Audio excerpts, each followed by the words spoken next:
আহ, আমরা এখন north south ইউনিভার্সিটির আরেকটা প্রজেক্ট নিয়ে কথা বলতেছি এবং এটা হচ্ছে স্মার্ট লকার সিস্টেম।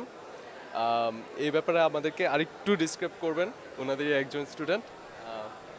আচ্ছা, এটা হচ্ছে স্মার্ট লকার সিস্টেম। আমরা হচ্ছে বাংলাদেশের প্রেক্ষাপটে চিন্তা করছি।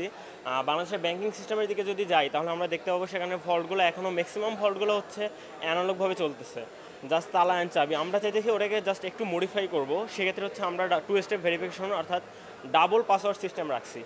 ফার্স্ট একটা পাসওয়ার্ড সিস্টেম আছে, আপনি পাসওয়ার্ড এন্টার করবেন, ডোর খুলবে, আপনি ভিতরে যাবেন, সেন্সর থেকে জানান দিবে আপনি গেছেন, অ্যান্ড 5 সেকেন্ডের মধ্যে ডোরটা অটোমেটিকলি ক্লোজ হয়ে যাবে।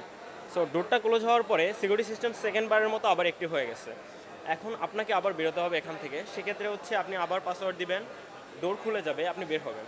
আর এখানে ব্যাপারটা হচ্ছে আমরা চাইতেছি সিস্টেমকে অফলাইন রাখতে, যেখানে আমরা হচ্ছে ভ্যালুয়েবল জিনিসপত্র রাখবো, টাকা বা অন্য কিছু।